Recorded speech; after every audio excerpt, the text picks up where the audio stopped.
నేను మీకు ఒక ఇంపార్టెంట్ కేస్ గురించి చెప్పాలనుకుంటున్నానండి. మన ఎమర్జెన్సీ వార్డ్‌కి 11 మంత్స్ బేబీని dehydration and high grade ఫీవర్‌తో తీసుకొనొచ్చారు.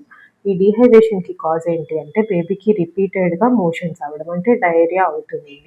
Viral డయేరియాకి antibiotics ఇవ్వడం వల్ల ఈ డయేరియా అనేది పెరిగిపోయింది.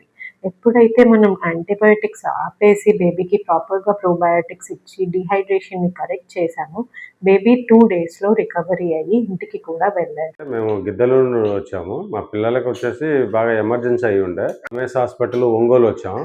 ఇక్కడికి వచ్చిన తర్వాత ఎమర్జెన్సీగా మాకు మంచిగానే రెస్పాండ్ అయ్యారు. కీర్తన మేడం గారు ట్రీట్మెంట్ ఎక్సలెంట్ అండి, బాగుంది. మేము ఆల్రెడీ బయట 5 డేస్ అలా అడ్మిట్ అయ్యి ఉన్నాము.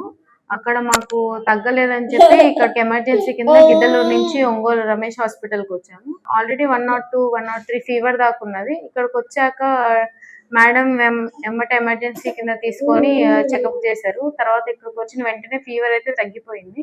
డయేరియా వచ్చిందని వచ్చాము. అది కూడా ఎమ్మటే 2-3 డేస్ లో తగ్గించారు. ఇద్దరు పిల్లల్ని అడ్మిట్ చేసాము. ఒక 5 డేస్ లో ఇద్దరికి తగ్గి మేము డిశ్చార్జ్ అయ్యి వెళ్ళాము. కీర్తన మేడం డైలీ వచ్చి మార్నింగ్ ఈవినింగ్ చూసి వెళ్తారు. మేడం వీడియో కన్సల్టేషన్ ద్వారా కూడా మాకు చాలా హెల్ప్ చేశారు.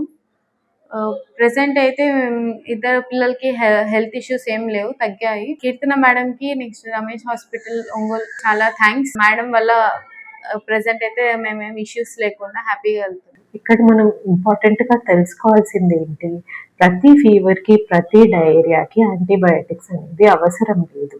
యాంటీబయోటిక్స్ మీ పిల్లల్ని ఇంకా రిస్క్‌లో కూడా పెట్టొచ్చు.